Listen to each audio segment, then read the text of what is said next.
ගොඩාක් වෙලාවට සති 15 වෙද්දී කාන්තාවකට වමනය ඉවර වෙනවා. හැබැයි එතනින් එහාට කාන්තාවකට ගොඩක් වමනය යනවා නම් අනිවාර්යෙන් කසාය වලට යන්නම වෙනවා. තුල දුක කියලා කියන්නේ දරුවාගේ හදවත වර්ධනය වෙද්දී අම්මගේ ලේ අඩුකමක් මත ඇති කරන දෙයක්. ගොඩක් වෙලාවට ඇඹුල් ಜಾති වලට තමයි ආස කරන්නේ. ඉතින් එතනදී හීන් නාරං ඇඹරැල්ලා වගේ දෙයක්, වෙරළු වගේ දෙයක් ආහාරයට ගන්න පුළුවන්. විනාකිරි වගේ දේවල්, අබ්බ වගේ දේවල් වලට කලලය සූරලා අයින් කරන්න පුළුවන්.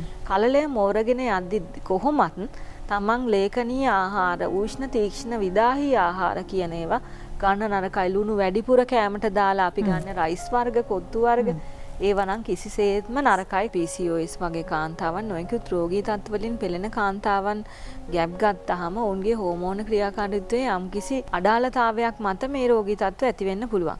ඒ වගේම ගබ්සාවීම අපිට පාලනය කරන්නට අපේ ඖෂධ වර්ග තියෙනවා. ගර්භ සංරක්ෂක ඖෂධ වර්ග. ඒ වගේ ගබ්සාවීම අපිට බොහෝ සෙයින් අවම කරන්නට හැකියාව තියෙනවා.